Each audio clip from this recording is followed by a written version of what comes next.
Welcome to another episode of the STR Sisterhood. I'm your host, Stacey St. John, and you know what? I am grateful for you today. Thanks so much for inviting me into your day. And before we dive into this interview, I want to share a quote. I know you're shocked, but this quote resonated with me, and it says, "Fearlessness is not the absence of fear. It is the mastery of fear." I think that is so profound and so incredibly true. Those words come to us from Ariana Huffington. Now, in this episode, I am sitting down with Madeleine Raiford Holland, and we are comparing notes. We actually have very similar backgrounds, and we got to dive into Madeleine's experience starting and launching and growing her short-term rental business. And we even have convos about our two boys as well. So without further ado, let's dive into my conversation with Madeleine. So today we are joined by Madeleine Raiford Holland. And I don't know about you, Madeleine. I am so excited to have this conversation. Thanks so much for being with us. I am so excited as well. Thank you for having me. I've been looking forward to it. So let's just start off and have you share a little bit about who you are and where you live in the world. Yeah. So as she said, I'm Madeleine Raiford Holland. I am a real estate investor, specifically in short-term rentals. My business is based in Athens, Georgia. I live right outside of Athens, Georgia, on a little hobby farm in a place called Bishop, where I have my two little kiddos and my horse and my goats and, all of the fun things. But I manage and own properties all over the Southeast. Oh, so fun. Okay. First of all, let's talk about your kiddos. How old are they? Number one. And boys, girls, give us the scoop. Yes. So they are 3 and 1, both boys. I grew up with just a sister. So boys are a totally new realm for me. They are wide open all the time. But I just keep telling myself, if I can make it through like toddler years where they're trying to self-destruct, like middle school and high school, hopefully will be a little bit easier without the girl drama that I grew up with, Well, I have some bad news for you. Oh no. So I am the mom of 2 boys, and it's quite interesting. So my boys are 25 and 21. So I'm at the opposite end. Yes, okay. Please share all the wisdom. Yeah, all the wisdom. Here's the scoop. Okay. You're going to go through this journey of motherhood that for a small period of time, they try to self-destruct when they're toddlers. Then they move into snuggle mode. Okay. And they want to snuggle with you and like love on you and spend time with you. And then middle school hits. Okay. And let me tell you, it's like they go into this monster mode a little bit. Okay. I'm just warning you. Okay. Thank you. And Thank you for the warning. Go through this. We have this internal joke in our family that they go through like the speech modification where they just grunt. So like our youngest, who's sitting in the other room while I'm recording this, we used to say, give us 1 grunt for yes and 2 grunts for no. Because yeah. And then they come out on the other side. So now they're normal. Okay. So just prepare myself for that like middle school, high school window where they kind of just come out on the other side. So my other question is, do you have a daughter-in-law yet? No, I think it's coming, but not yet. Not yet. All right. That's like my other, like the bookend fears. I'm like, I want to be the cool mother-in-law. I just. Oh, you will be, girl. Okay. Thank you for that encouragement. So, all right. So tell me, how did you get into the short-term rental space to begin with? Yeah. So I feel like people either, when they're getting into real estate, they've either, read Rich Dad, Poor Dad, or, some other one of the main books out there. And, of course I did read Rich Dad, Poor Dad. That was kind of what ignited my love of real estate. But I had managed a long-term rental portfolio about 10 years ago. And all that really taught me was like tenants and toilets were just not worth it for me. We had a couple of nightmare experiences there where I was just like, the ROI on this is just no. So I'd stepped away from real estate for a while, but it was always kind of in the back of my head of like, eventually I'm going to get back into it. So I was the COO of a government contracting company. My husband was in a sales position. We were both just running ragged with our jobs, which when we didn't have kids was fine. We loved it. We saw a lot of the same clients. We got to see different parts of the country. It was fun for a while. And then it just gets old. And so while I was traveling for that company, I had started a lifestyle website called Moderately High Maintenance, which John, my husband, would say there's nothing moderate about it. But I loved creating content. I loved sharing different places where we traveled. I'd stayed at Airbnbs and, just I was able to share the things that I love, the curated things about my life, and people enjoyed it. We had a great, thriving community. So we live in Athens, Georgia, which is home to the Georgia Bulldogs. We have a thriving university scene and people come here a lot. So I was like, I thought a short-term rental would do really, really well here. What if I took all of the different brands that I partnered with over on the lifestyle website side and created a physical representation of like what I've been sharing in a property so my community can come and experience what I share. So that was in October of 2021. And it was our first property, but it was in the middle of football season and it took off beyond our wildest imagination. And we opened 5 more in the next 6 months. And it was a mix of owning, and I think our 5th property was our first Arbitrage. But I mean, it was just rapid growth. But I had to take my COO hat of operational zone of genius and bring it over into the short-term rental space. Just because, you manage so many properties and have so many of your own, like you get to a point where it's just like, how do I manage talking to all these people?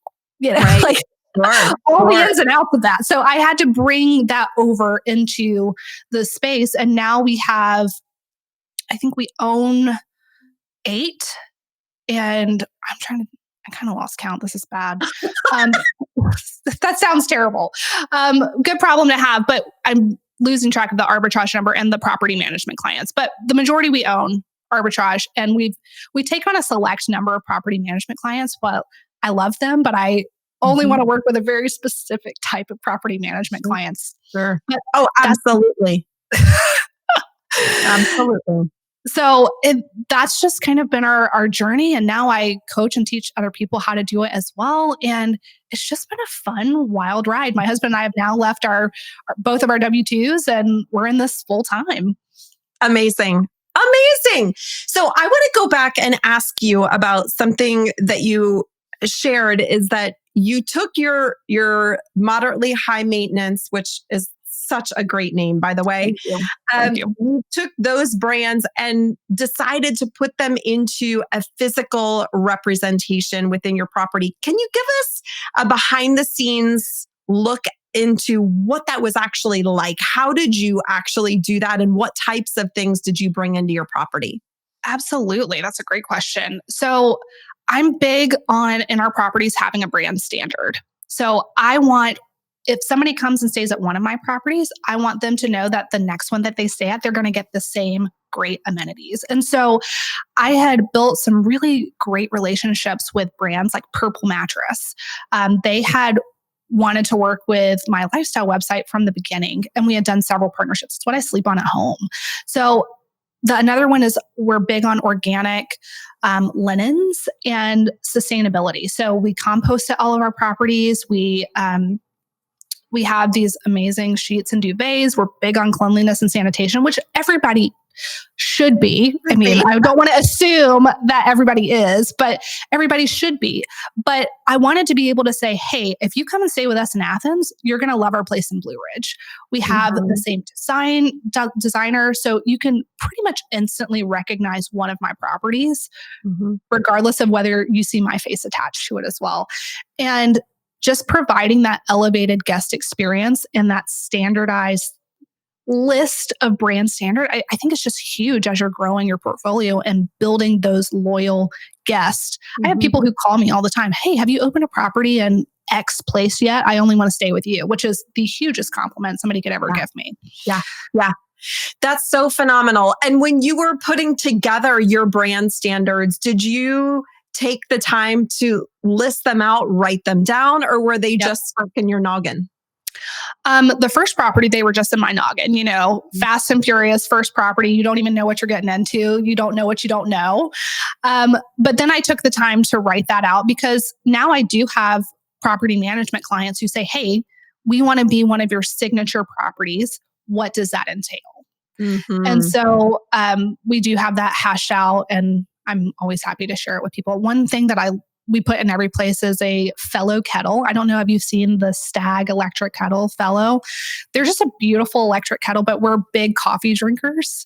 And so that's one of the random things that we put in, a Smeg toaster. I'm big on splurging on the things that people will recognize and saving on the things that don't really matter. Like a white plate's a white plate. Who cares? Right. But just some of those nuanced things. I feel that way about spoons. So I do not spend money, like gobs of money on super nice flatware because half of it disappears. Number one. Where do all the spoons go? That's what I want to know. They go with the socks in my dryer at home. Where do they go? I had 12 of these. Now there are 7. Always an odd number. I'm like, why? Why the odd number? Exactly. That's so fun. What? So, go ahead. I would love to know what you include, like what is your top items that you have to have in there. Well, for me, we are at the beach. And so we, like you, are very particular about the clientele that we bring on. So I actually vet my owners when they come to me and ask, hey, will you manage my property? I want to know, number one, what does the property look like? Do we have the ability to create a standout listing with this property, right?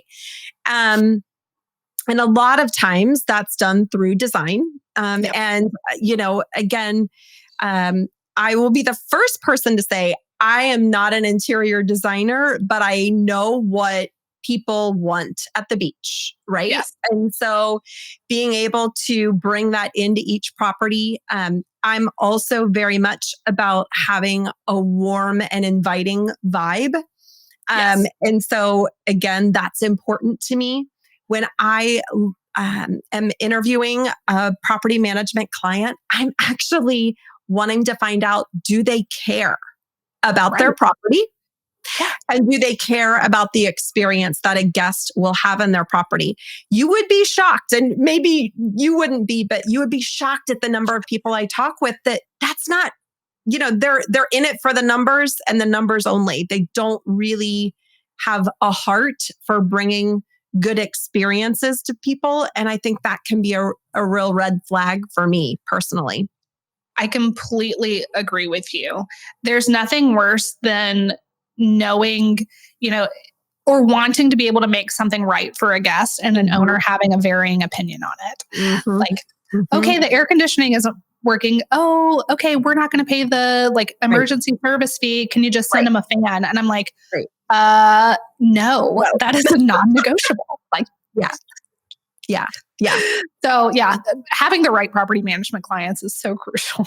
Yeah, absolutely. It's huge. And some of the owners that I manage for, I've inherited. So in the state of South Carolina, there is a law, there's a regulation that if a property that I manage is sold to someone else, they actually have to honor 90 days worth of bookings and stay with me for 90 days. And then obviously they can either choose to stay with me or self-manage or go to a different third party, whatever the case might be.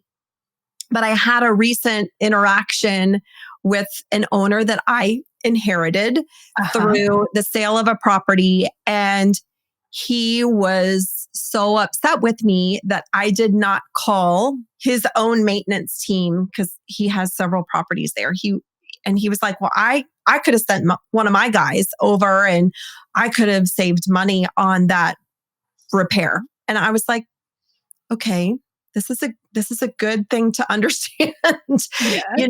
I am running a scalable business here, and I realize you might have your own set of vendors, but when I run a business, I don't have the ability to go through each of your own preferred vendors. So It's been interesting as properties are purchased and sold within my property, or I'm sorry, within my portfolio. Right. It's been interesting to have some of those conversations where I'm having to educate owners in new ways that I never expected. Fascinating. Yes. Yeah. Because it seems so common sense, but the more I'm in this, common sense is not common. Exactly right. Exactly right. So the properties that you brought on in your portfolio, I know you said that you manage throughout the Southeast US. How about the properties that you own in Arbitrage? Are they primarily in the same location? And how did you decide to start arbitraging in addition to owning? Yeah. So the answer is no. We own in, let's see, Georgia and Tennessee. So the majority of our portfolio is in Athens, Georgia, because it's in our backyard. And then we have a cabin in Cherry Log, Georgia. And then we just opened two in Jasper, Tennessee, which is right outside of Chattanooga. And then the kind of the property managements are just kind of sprinkled everywhere. But we I love to own our backyard. That's what I, love about. I love being able to refer to myself. And I tell my clients this all the time, like, own your backyard. It's not like you already have a team in place. It's easier to scale when you're not having to vet cleaning teams and all of the other things. And because we scaled so quickly, we have a joke. Our properties number 3 and 4, we bought as new construction. They were just the lots, and I contracted with the builder. But my husband says, yeah, the time you bought 2 houses in one day. And I'm like, oh my gracious. Yes, it is. You didn't pick up your phone when he offered me the second because the contract fell through on the house next door. And the builder was like, hey, do you want both of them? And I was like, you know what? Yes, we do. Yes, we do want both of them. And so when you scale that quickly and purchase 4 in such a short amount of time, the capital goes quick. Yeah. Like really quick. Yeah. And so thankfully it was in like early 2022-ish when we were doing this. Interest rates were still fairly low and we were able to get into some good lending, but we knew we still wanted to expand. But arbitrage works really well in Athens specifically, and towns where the cost of commercial real estate or location real estate is expensive. So because of the university, all of these huge developers have come in and started building all these high rises for students. And so it's virtually impossible to make the numbers work close to campus, which is where people want to be. They want to be able to walk to the football stadium. They want to just be close by. And so arbitrage works really well because we're able to compete well against the college students. If a landlord's saying, hey, I could have 4 college age frat boys in here, or these people are going to keep it clean, all of the benefits of a short-term rental, it's really easy to get that landlord yes, which is a lot of times people's hurdle for wanting and their challenge to not get into arbitrage. So it works out well because rents are kept fairly low and it's easy to pencil deals close to campus. With arbitrage, where it's completely unattainable with purchasing just in our market. Yeah. That's a really interesting approach. And it makes complete sense. As a landlord, I'm sure they are opening their arms to you faster than they can blink, right? Well, we partnered with one of the largest property management companies here in town, and they do a lot of new construction. And every time they have a new project, they're calling me saying, hey, do you want one? Like this one works perfectly for your business model, because I'm not huge in fix and flips. Like I don't mind them, but my aesthetic just lends more towards new construction. And so they're building all over the place and just calling me saying, hey, do you want a unit? I'm like, don't mind if I do. Thank you very much. It's easy. Yeah. But I mean, the arbitrage here, the numbers, they pencil. I've got one that it's a 2-bedroom, 2-bath, beautiful property. My rent's $1,850 a month. I have midterm clients in there all the time for $6,000 a month. I mean, that cash flows, and just running in the background. Yeah. And so I'm like, why would I not do arbitrage? Yeah. Some places it works better than others, but and you have a portfolio that is diverse. It's not that you're only doing arbitrage. As you know, arbitrage works really well for cash flow perspective. And when we own, we're not only getting cash flow, but we're building equity in an appreciating asset. So they both serve different purposes. Totally. And you've got that both covered, right? So that's awesome. I tell my clients all the time, like, to scale rapidly, having that big pie, and there are different pieces of the pie, the property management, the arbitrage, and the owning, they all have their benefits and their downsides, but they all kind of play their role in growing and scaling a business if you want to do it in a very short amount of time, which is what we've done, because we take the profits from and the cash flow from arbitrage and just roll it into our next purchase. It's not, I think the struggle is people get into like lifestyle creep and they just say, oh, all these profits. I'm like, no. Arbitrage in my portfolio exists to fund the purchases so that we can do it faster and just keep growing and scaling. Yeah, absolutely. Absolutely. I'm curious, you mentioned in your past life in the corporate world, you were COO, which is Chief Operating Officer. Was that your title? Okay. Yes, it was.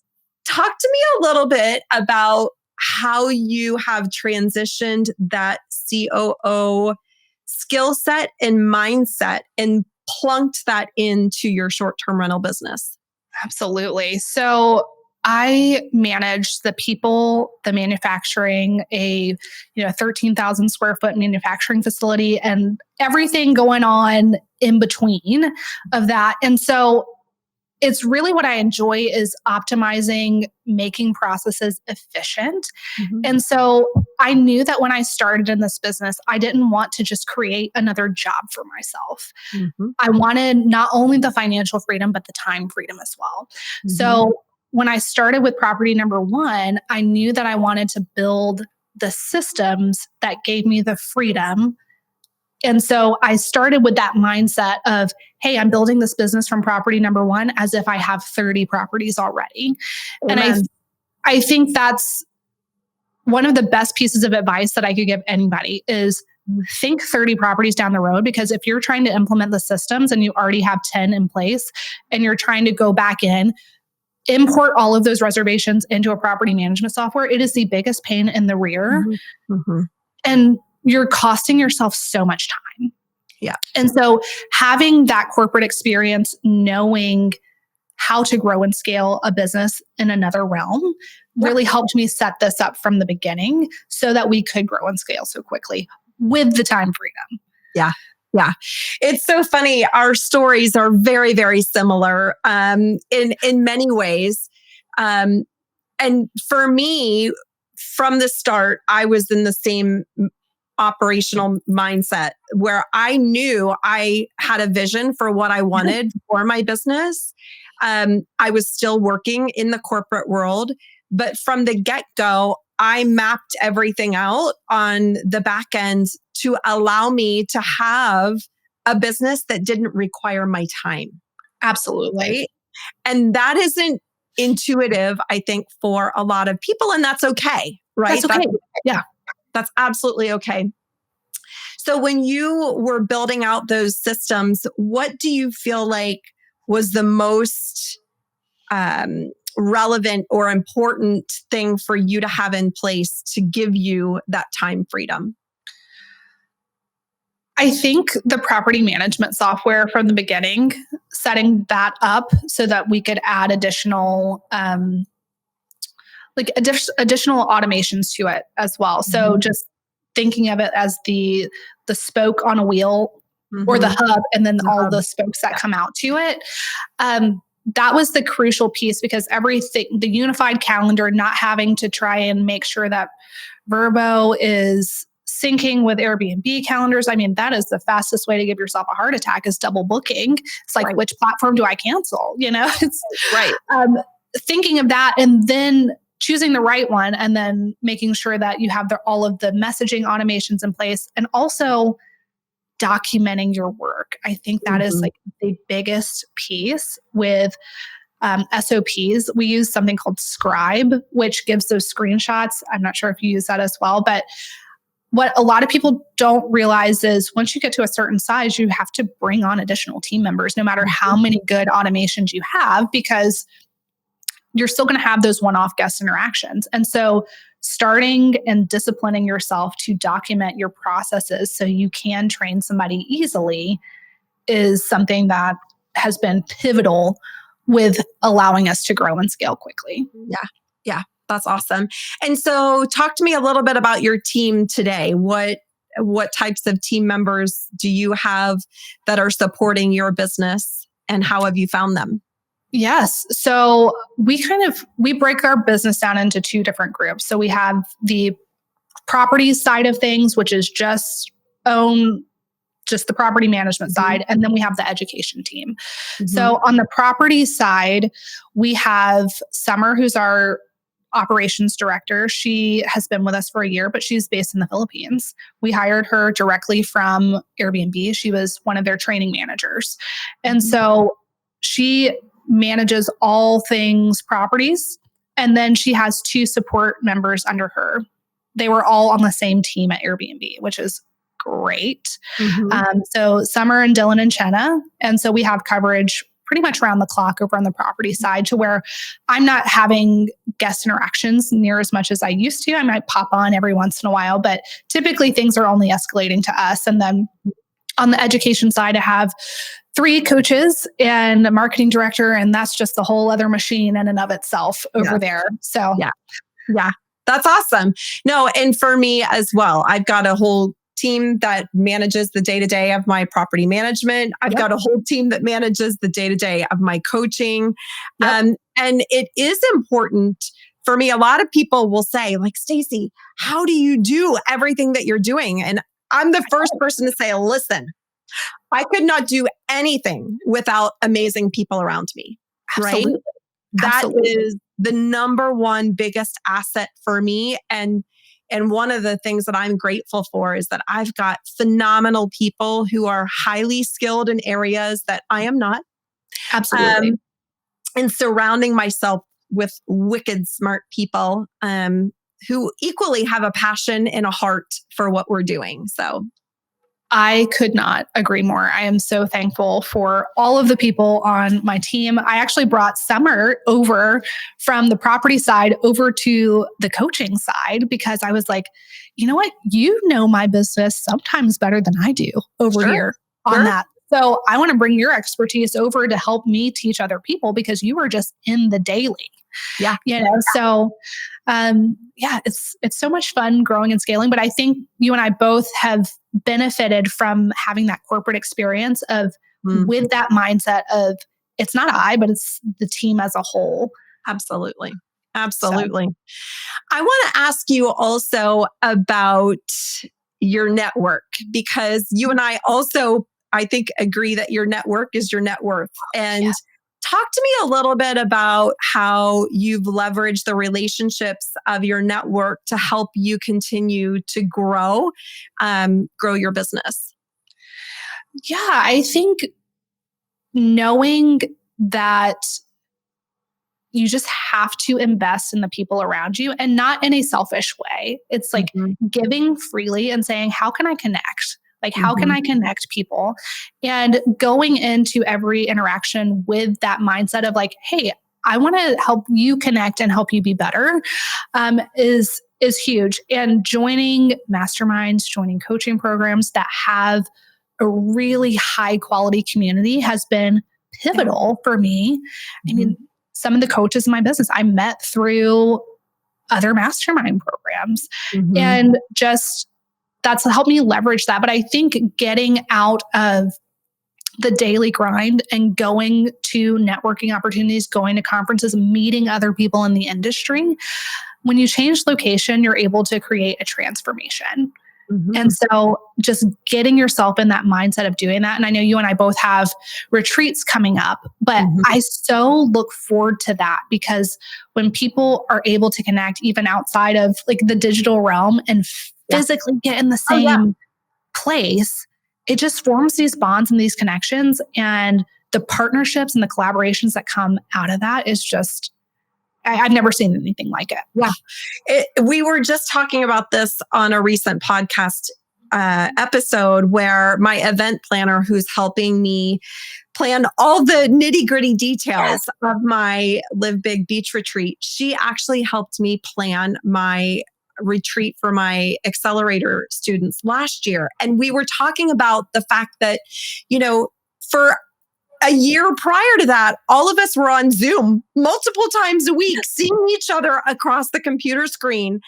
And the moment that we were able to be in the same room, it was like you were hugging your best friend, but a new bond was formed, and something that can't be formed across a Zoom or a Google Meet, Right. I see my students and my clients. I'm like, we talk once a week, 30 minutes. Like, I know the intricate details of your life, like probably details you're not sharing with your friends, like your financial situation, like your credit score, like all of this stuff. And I'm like, we've never met in person. Like, it's wild to me, this kind of post-COVID world. But I'm also very thankful that the internet allows us to make these connections with people from coast to coast. I mean, we've got people sprinkled all over the place, and it's great because I'm like, wherever I go, I've got a place to stay. I've got a great property because I helped you design it. So there you go. Now, do you design your own properties, or do you work with a designer? I work with a designer. I'm very similar to you in the fact that I know what I like. I know what looks good. I know I can curate this, like the elements of the space, but bringing it all together to a cohesive design is not my strong suit. I'm definitely more big picture where it takes more details. So, his name is Chase, and he has done all of our personal properties, and I could not be more thankful. I love it. And how did you find him? I found him. I'm originally from a very small town in South Georgia, and he actually grew up on my street growing up. What? So very small world, but he's an artisan. Like, he builds furniture. He is one of the most talented people that I've ever seen, just because he welds. So he builds metal furniture. He actually built this welded metal staircase in my personal home. It just has an eye, those people who are just like, they have that creative vision and can just pull a space together. He had never done a design project like this. I'm like, hey, I think we should collaborate on this. Are you interested in doing this property with me? He said, yeah, we'll do it. We'll do it. And he and his wife came up. It was our first one that we ever did. They did it in 10 days. And he's big on sourcing found pieces. He wants people to walk in the door and immediately feel like home. And so we source a lot of vintage pieces and kind of mix that purchase, found, and just really curate the space. He wants it to have a vibe. He's like, I want people to just walk in and instantly feel like home. Yeah. And so we did the first one, and he has done every project with me since. And he doesn't really do it professionally like some of these larger names out there. Right. He does it for me, and I'm just thankful that he does. That's right. Thank you, Chase. We appreciate you. Yes. That's so good. What about you? I, for the most part, have done all of my own work. Now, that being said, I've some wonderful friends who are interior designers who I have on speed dial. Yes. And I will ask their opinion and say, can you help me? Or I've had a project where I had a designer put together kind of a mood board, help me create the vision for the space. And then I went out and executed. Valerie Malone is a dear friend of mine and a phenomenal designer. In this space, we rehabbed a couple of properties together last year. And it was such a fun experience because I work very differently than probably what most designers do these days. I love to get my hands on things before I buy them. For me, that helps me understand the quality. It helps me know, again, I visualize what a piece is going to look like. And a lot of times, obviously, designers are purchasing things online, having them shipped to the property. So it was really a fun thing where Valerie and I spent about 4 days together. We rehabbed and redecorated 3 properties, small beach condos. In 4 days? In 4 days. That was a little crazy. Wow. Yeah, crazy. Wow. I don't know if I would recommend that. I'm getting goosebumps just thinking about it. I'm like, wow, that's a lot. Did you sleep? Well, a little bit. But it's so fun to see how different people work in different ways. And, for me, again, I feel like I can decorate a beach property in my sleep at this point. And so now when I bring on new property management clients and they need that support, I can create a vision for that property. And I have local shoppers in Myrtle Beach because I live in Ohio, right? Yeah. I've got local shoppers who will go out and source pieces. They'll send pictures if they have questions, but they know what I want. What you want. So it's funny that you say that because Chase and I, and his wife, Rosalie, she's also like part of that equation, but we are big on finding those vintage things. And one of my most favorite experiences was Chase and his wife and John and I went out to Round Top, Texas to their big antique show a couple of years ago. And we filled up a 26-foot U-Haul truck with all of these amazing, vintage finds. And it's one of those things, we love the thrill of the hunt. And I love being able to get my hands on things like you do of just, they don't make things like they used to. Yep. And so Chase has a warehouse. I have a storage unit. And anytime we're out at an estate sale or things like that, we're just picking up pieces. And I'm texting him a picture like we have it for some property down the road. I don't know where it is, but we just kind of go shop from our finds. And it's always interesting to see how it comes together in the end, just because we've picked and found the things, but sometimes it's just the thrill of the hunt, That's fun. Yeah. Well, I enjoy it. Like that's fun to me, right? Yeah. It sounds like it is to you. So that's amazing. Okay. I could sit here and talk to you all day long, but I want to ask you some very important questions within our lightning round. Okay. Let's do it. Let's go for it. So I'm going to ask you to answer with the very first thing that comes to mind. Okay. First question is, where is your favorite place to vacation? Oh, the country of Dominica, a place called Secret Bay, not the Dominican Republic, Dominica. Okay. And it's a place called Secret Bay, and it's 5 villas. Everything is private. You have a private chef. Any excursion you do, it's just the people in your group and a guide. Hands down, the best place I have ever been in my entire life. Okay. I need the website of Dominica. Okay. We need to put it in the show notes or something because this place is unlike any place I've ever been in my entire life. It's a wonderful experience. And how did you find that? Oh, that's my other guilty pleasure is searching through different vacation places. And I found it in a obscure little article since they've gotten so much press because they've blown up. But when I found it, I felt like I was the first person finding this place. That's so fun. Okay. What's one place you've never been that you want to visit? Oh, the Seychelles. Mm-hmm. I've heard those are beautiful. I have to. Beautiful. Sensing a theme, like a beach theme here. It sounds like I need to come to some of your properties. Right. A little closer to home. I love the beach. Okay. I love the beach. All right. What's one thing you know now that you wished you knew when you were starting out in short-term rentals? Never take anything personally. Mm-hmm. Just guest interactions, if they come across rude, just water off a duck's back because I'd poured my heart and my soul into creating this wonderful space. And anytime somebody didn't like it, kind of took it personally, but I've gotten a lot more thick skin since. Yeah. Or if somebody damages something and it's like, I've put my blood, sweat, tears, heart, soul, money into making this beautiful. And how can you treat my property like this? Right. But to your point, you have to keep that separation. I had an Eames chair, which for my mid-century fans. Mm-hmm.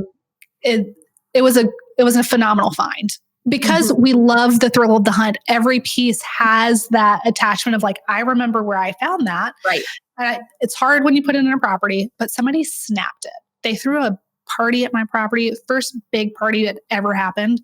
I'm like, do you know how much money this chair is? You're about to. You're about to. So, yeah. So just not taking it personally and just saying, you know what? It is what it is. Yep. Yep. I totally am with you on that. Okay. Next question. Okay. What's the best piece of advice you've ever been given? Oof. Okay. In regards to business in general, simple scales and complicated fails. That is profound. I love that. It's simple, but I mean, when you take it out, I'm like, I always come back to it. Simple scales and complicated fails. I love that. That's a really, really good phrase. Write that down, everybody. If you're listening, write it down. All right. Last question. What's one thing and or person that you're grateful for today? Oof. One thing that I am grateful for is the freedom, the time freedom that this business affords. And the person would be my husband. He is still a reservist in the Marine Corps, and he got back yesterday from being gone for 2 weeks. And he is what I call our chief domestic officer. He keeps our house and that chaos calm over there. So I'm coming off of 2 weeks of having to do both sides, and I have never appreciated him more. So. Thank you, John. Thank you, John. Thank you, John. So glad you're home. Thank you for all you do. Oh, and thank you for his service. Seriously. Yeah, thank you. Well, Madeleine, this is so fun. Again, I feel like I could sit here and talk to you for hours, but I really appreciate your candor and all of your wonderful input and advice. Thanks for being with us. Thanks for having me, and I look forward to continuing a conversation at a future date. Absolutely. And if people want to find out more about you or how you might be able to support them, where's the best place for them to find you online? Instagram is definitely the best. My name has a little bit of a funky spelling. My mom added an extra E in Madeleine. So it would be at Madeleine, Madeline, Raiford Holland. Awesome. Thanks again, Stacey. Thank you.